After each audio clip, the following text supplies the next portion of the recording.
Good morning, my friends. Uh, I'm in the front yard and it is very warm. It's just almost 7 o'clock and it's probably in the low 80s. And we measure the humidity by just saying, how much are you dripping?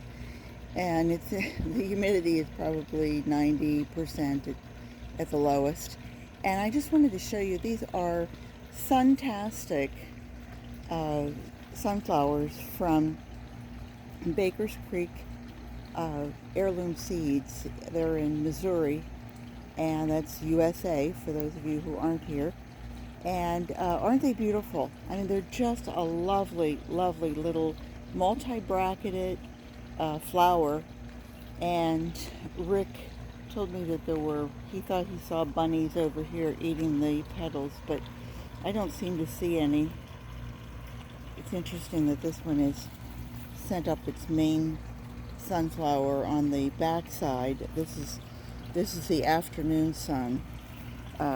This is the east. The sun will come up over my back and hit this straight on, but you can see there's one. And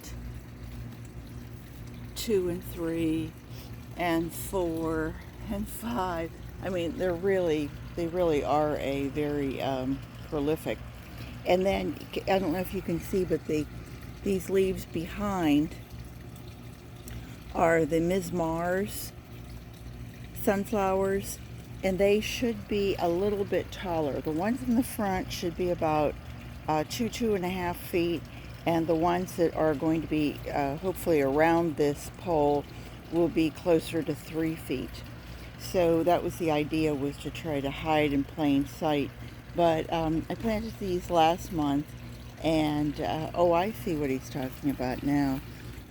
Yeah, I guess somebody did come along and eat the petals off of it. So I hope the bunny's full and is gone on his merry way. Not a whole lot going on. I need to come out and do some weeding, and so I did cut back some of the mock orange hedge that's over here. It had gotten so high that it was really that's our water sprinkler back right there, and that shoots up another 12 inches. You see that? It has an inside that will come up another 12 inches, and then it sprays. And so everything does get watered, but it was getting so high that really the, excuse me, the hedge has to be cut back occasionally, or it loses everything. The liriope is really starting to bloom, and the bees and butterflies. Again, I'm out very early, but you can see it.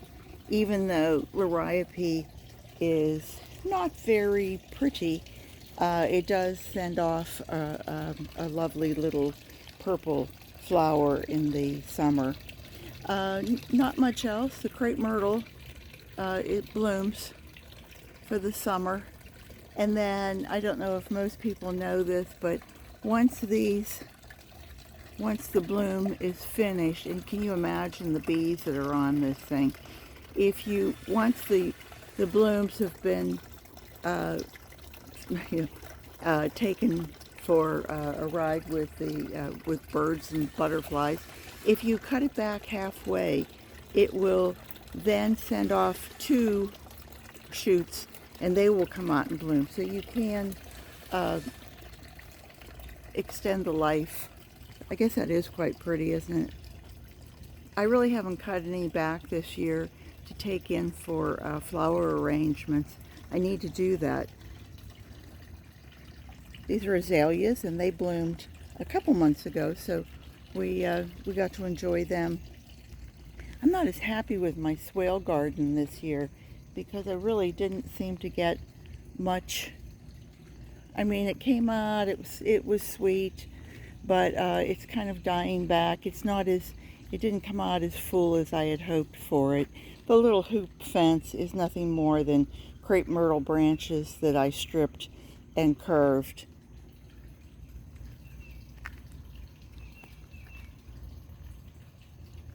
The elm tree, of course, is huge, you know. It's probably a good 20 plus feet high. And elms lose their skin. They shed their skin, as they say. Can you see down there? There's a little bit of bark left. But as they get older, they shed their skin. I cleaned off the porch, off the steps rather, and I took all those pots, and I cleaned them out and washed them, and took that soil. I revitalized it with worm castings and a little bit of fresh Miracle Grow, but basically worm castings, and fluffed it up. And I will be getting ready. I have those on the porch in the back there, kind of hidden back, and I'm trying to decide what to plant back there. This is an avocado. It's a Haas avocado, and this is a cranberry hibiscus. The gardenia, of course, bloomed. Oh, it was beautiful. It was, as they say, glorious, you know. Just the smell was just delicious. And we're just getting along for the summer. We cut back the bougainvillea. Unfortunately, when you cut it back, you have to cut back those blooms, but now it'll hang down, and we'll let it go for another few weeks, and it will rebound and rebloom. Down here are the Principali Borghese tomatoes. I've probably gotten, there's 6 plants here, and I've probably already gotten about 6 pounds off of them, you know, 1 pound a piece. But they've gotten to the point where they're starting to show signs of disease, leaf miner, what is that, Fusarium, or I can't think of what the name of it is. But you know, all the fungus that comes along with it. You can see they're hanging on. I'm getting smaller as the first tomatoes that came out were closer to an ounce a piece. They were about 2 inches, and then now these little small ones. I think these are going to be cut back probably very soon. I don't think I will, but they were good. They're yummy. They have a nice flavor. So you can see, here's all my pots that I've gotten ready. Again, worm castings in with it, and some fresh soil, but mainly the old soil, just fluffed up and kind of revived. Some sweet alyssum. This is not getting enough sun here because of these because of the 2 bougainvilleas. So it came out, it bloomed a little, but not really very much. The marigolds in between kept everything, mainly kept the tomato hornworm at bay, but I did get, obviously, some other, you know, it's not going to keep away any of the funguses that come along. Oh, and some impatiens. Some people call them phlox, some people call them impatiens. And that was about, I think that's probably about it.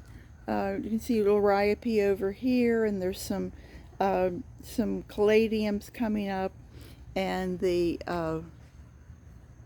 lustrum needs to be trimmed, doesn't it? So you can see that. But I think that's probably a good little bit of a tour for you to see what's happening the end of June here. And I just wanted to let you know what I'm up to. I don't know if you can see this. This is one of the Everglades tomatoes, and it was just a volunteer that came along in the pot, and I left it, and I thought, oh my goodness, am I going to have Everglades tomatoes again? So the Everglades tomatoes seem to handle the Florida heat, and also they went through a couple freezes and came through like a champ. But everything needs to be refluffed and redone. But July, August, and September are really our hot months, and a lot of friends are saying that about the only thing they can keep going is maybe, some okra or something that might withstand the heat. But anyway, I wanted to take a moment. I just got back from a walk, and normally I can come back from a walk and go and get something done, and I think at this point it's time to go in and take a shower. So stay well, my friends. I hope you'll watch and comment and subscribe if you like it, and come back and see me again soon, because I'll be here. Take care. Bye bye.